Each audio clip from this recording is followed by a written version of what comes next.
Today, I'm coming out as a gay person, but not in the way people might expect. This is not about applause.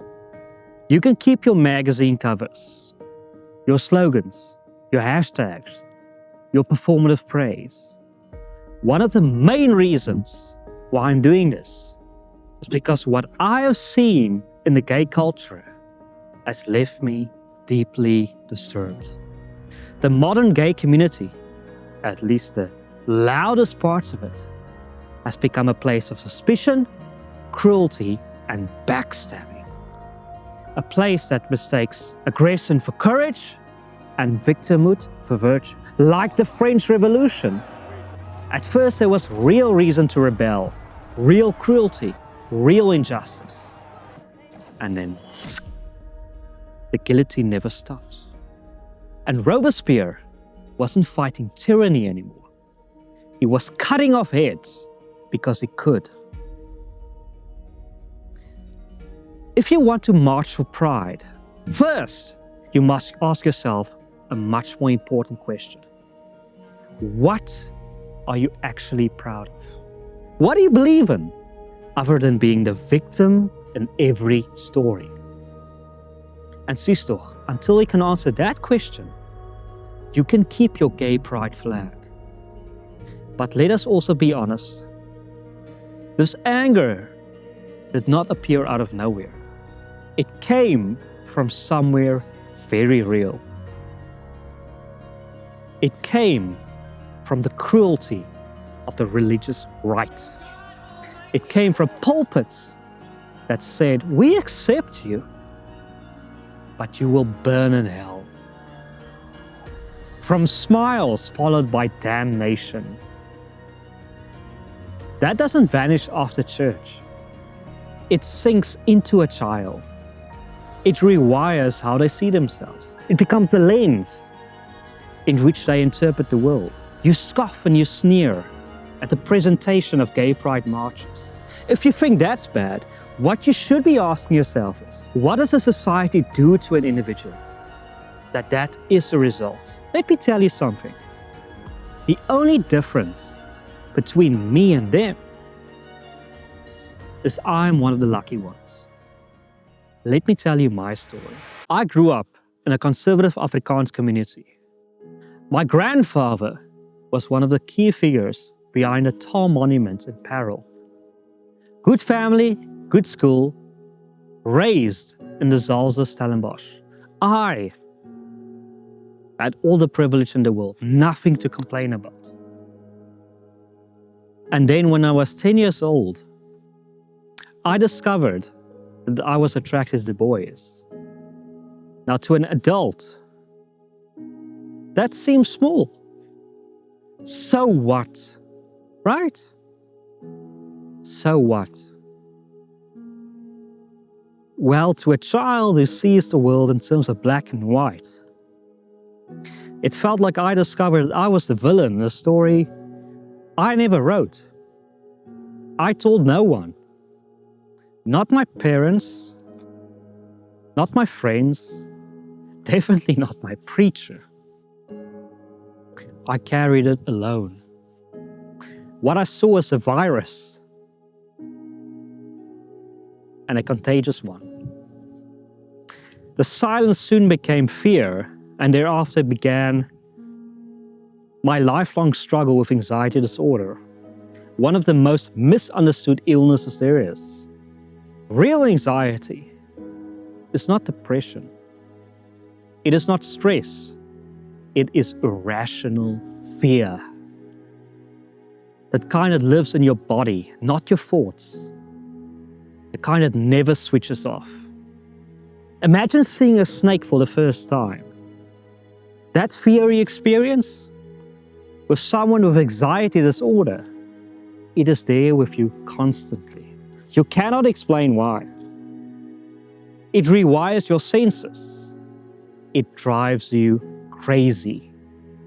So, when other boys were playing outside, I was hiding in a corner of my room, afraid of my own shadow. The fear and shame pushed me into depression, to the point that I really believed the world would be a better place without me. When I was 11 years old, I decided to commit suicide.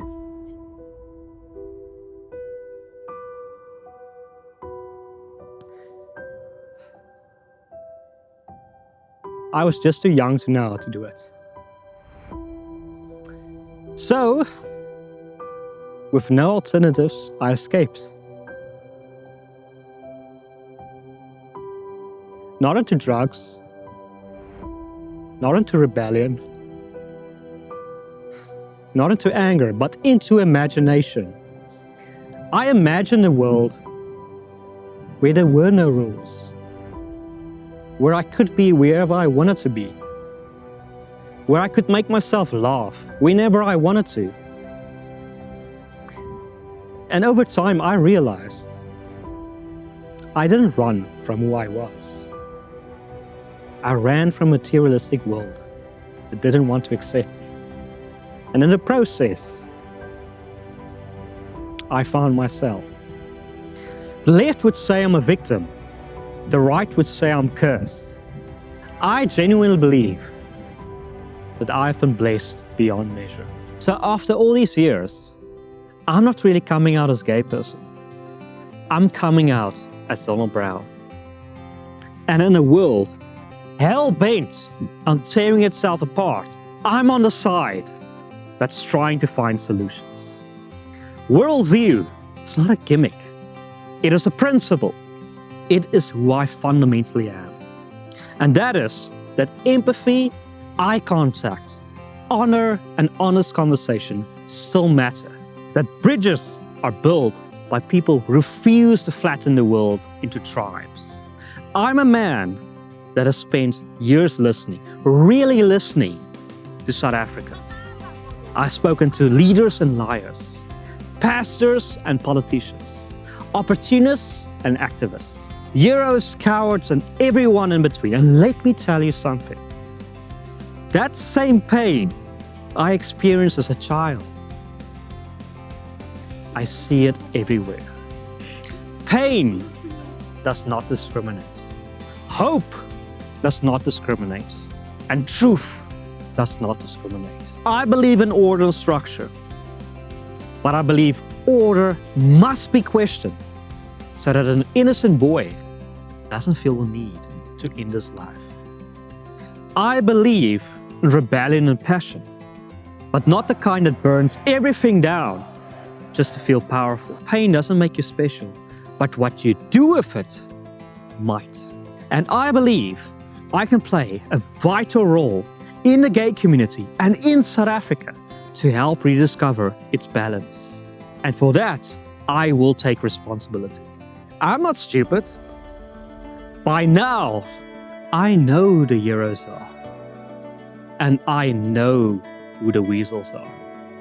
And I believe it's time for me to stop being quiet and call them out. There will be backlash. There always is. People will try to shame me, threaten me, tell me I'm not welcome, that I'm not cool. They will try to introduce fear to me. All I can say is, good luck. I have known fear since I was 10 years old. We are very good friends. Many of my goals won't be achieved, but that's okay. Since I was a young boy, I realized it doesn't need to succeed to be real to me. Some men see things as they are and say, why? I dream things that never were and say, why not?